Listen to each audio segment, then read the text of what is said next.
You've heard this one, right? Girls fall for words, boys fall for visuals. It's one of those sayings that's been around forever, and it just kind of feels true. But what's really going on underneath that simple phrase? Let's get into it. I mean, if she's listening for love and he's looking for it, does that mean we're just set up to fail? Is this the real reason for so many of our arguments? But what if it's not about being incompatible at all? What if we're just speaking two totally different languages? So here's a way to think about it. Imagine love enters our minds through two different doors. It's not about which door is better, it's about knowing which one your partner uses most, and maybe, just maybe, learning how to knock. So let's open that first door. Okay, let's talk about her. We're going to explore why, for so many women, a few simple words can feel so incredibly powerful. And believe me, this goes way, way deeper than just liking a compliment. This right here is the absolute key. For her, words aren't just sounds. They're not just information. They're like little vessels carrying emotion. A truly genuine sentence can literally bypass her ears and go straight to her heart. That's what creates that feeling of real connection. And get this. It's not about writing poetry or some grand, dramatic declaration.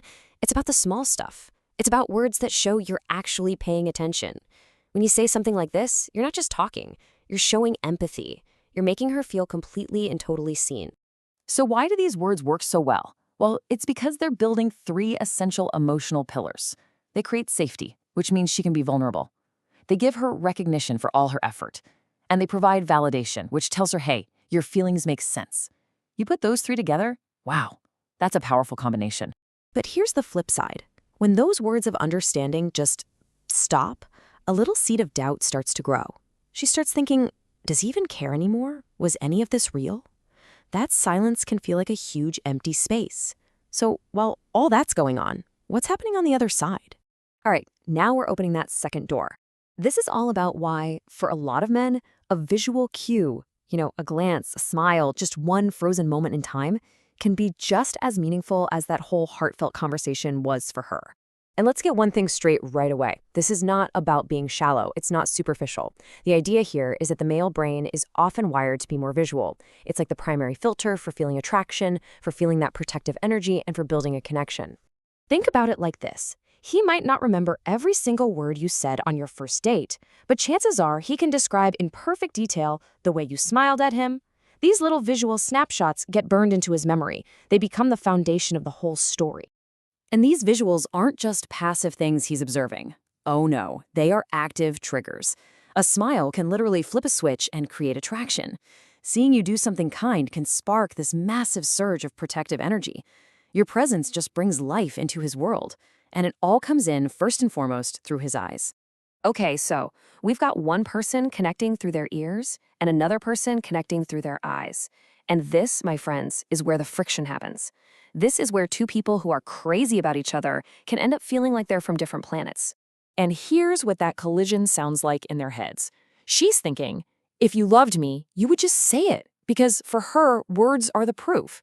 Meanwhile, he's over there thinking, I show up for you every single day. Isn't that proof enough? See? They're both showing love, just in their own native language. And you can see just how easily things get lost in translation. He's being quiet, and she thinks he's uncaring. He's not saying I love you, so she thinks the love is gone. On his side, she talks a lot, and he thinks she's overreacting. She needs reassurance, and he might see it as weakness. These are the classic mistakes that cause so much pain.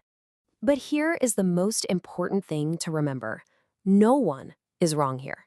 It's not a character flaw. It is simply a communication gap. And the second you start to see it as a translation problem, well, that's when you can finally start building a bridge. And honestly, this is the most hopeful, empowering part of this whole thing. The goal isn't to force him to become a world-class poet or to convince her that words don't matter. The real goal is for both of you to become bilingual, to learn to speak a little of your partner's language and to understand it when they speak it to you.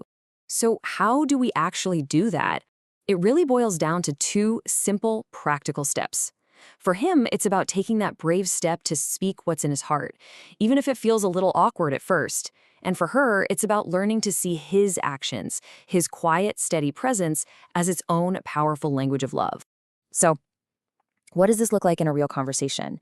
She might say, sometimes I just need to hear that you care.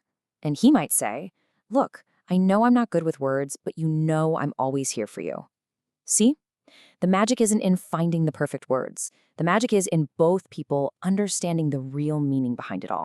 Ultimately, this kind of redefines what we think of as love. It's not this passive feeling that just sits there. Real, lasting love is a verb. It's an action. It's the conscious daily choice to try and understand your partner's world. It's the effort to translate.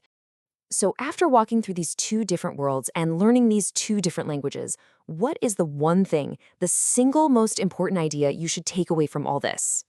It really comes down to this one final translation. For the men listening, don't underestimate the power of one sincere sentence. It might feel small to you, but it can build an entire world of safety for her. And for the women, learn to see the love in what he does, not just what he says. Don't let that silent, steady action go unnoticed. Because that space right there in the middle, where his actions and her words meet, well, that's where the real magic happens.